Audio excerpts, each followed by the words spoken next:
A gente perdoa, mas quando a pessoa te agride novamente, dá vontade de esganar a pessoa. Com Dar certeza. outra face tá difícil. Como posso fazer para entender isso e perdoar novamente? A primeira coisa que tem que fazer é saber quem é essa pessoa. Eu vou dividir as pessoas em 3 grupos. Um primeiro grupo estão as pessoas que não são da sua necessária convivência.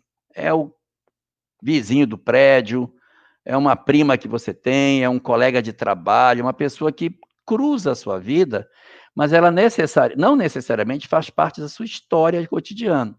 Quando a gente está com pessoas assim, o que que a gente faz? Não guarda mágoa, não guarda ódio, para não atrair o cidadão para perto, mas a gente mantém uma certa distância, não vai tratar mal, mas a gente, bom dia, bom dia, bom dia, mas não vai mais muito perto, porque você vai se machucar.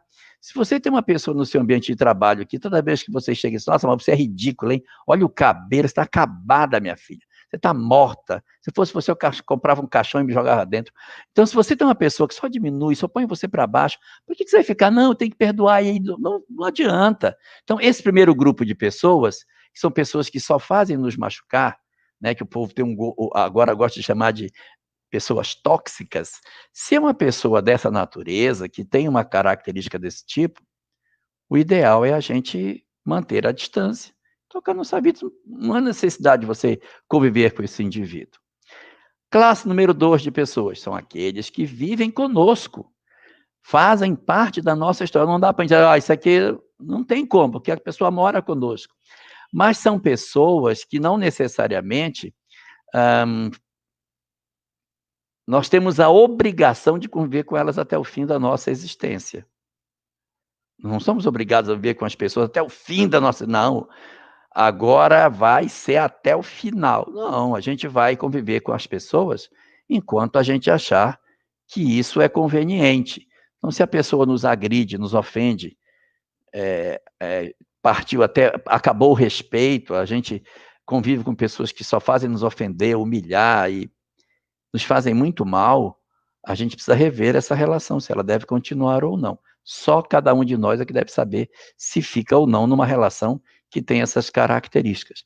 Às vezes você está com um companheiro que é muito perturbado e você tem recurso emocional para ficar com ele por mais tempo.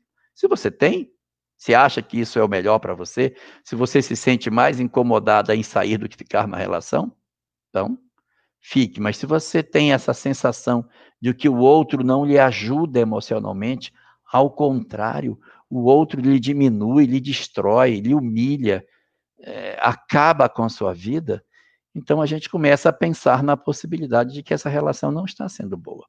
Só que a gente só deve sair de uma relação depois que tiver esgotado todos os recursos. Porque, segundo a doutrina espírita, quem nos cobra o erro não é ninguém, é a nossa consciência. Então, se você desiste de uma relação sem ter tentado tudo, amanhã sua consciência cobra. Para você poder sair sem ter cobrança da consciência amanhã, faça tudo que você puder. Utilize todos os recursos que você tem, pondere todas as possibilidades. Se não tiver jeito, se você já tentou tudo e não deu certo, aí dá para a gente pensar em sair. Mas enquanto você disser assim, tem tal coisa que eu ainda não tentei, não faça para a consciência não cobrar amanhã.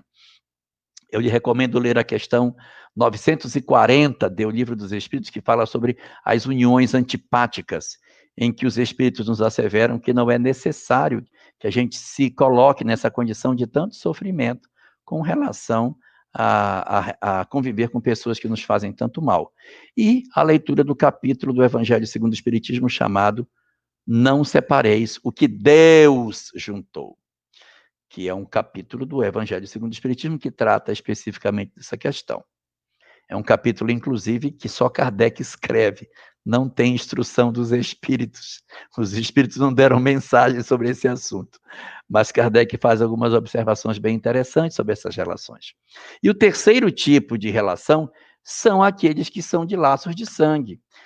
Não existe ex-pai, não tem ex-mãe, não existe ex-filho, não existe ex-irmão. Então, esses a gente vai conviver até o final. Não se joga mãe em asilo, não se expulsa filho de casa, não se faz ruptura com o irmão para ficar de mal o resto da vida. Nós temos o direito de nos aborrecer, de brigar, nós somos humanos. Mas a gente precisa rever nossos pontos. Se está difícil, como você fala, porque a vontade é desganar a pessoa, você mantém um pouco mais de distância, mas não vire as costas. A gente não abandona ninguém pelo caminho, tá? A gente não abandona filho, não abandona irmão, não abandona pai nem mãe. Esses fazem parte da nossa história espiritual. Então a gente vai se dar sacrifício, vai ser sacrificial. Mas a gente precisa rever os conceitos. Se for uma mãe, um pai, pior ainda. Aí você não pode abandonar. Não se pode fazer nada nesse sentido. Mesmo que nossos pais, meu pai era tão difícil, não tem problema. Você tem uma dívida de gratidão com ele enorme. Mas o meu pai nem me criou, só me jogou no mundo. Ai, meu Deus, um corpo, como é maravilhoso. Só de ter dado o corpo, você tem uma dívida que não paga com ele. Ele nem precisava ter feito nada. Só ter oportunizado a você renascer já é uma dívida impagável.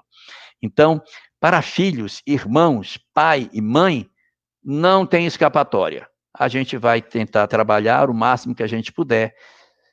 Se for muito difícil, que não tiver jeito, a gente mora numa casa, outros moram na outra, mas a gente não quebra vínculo.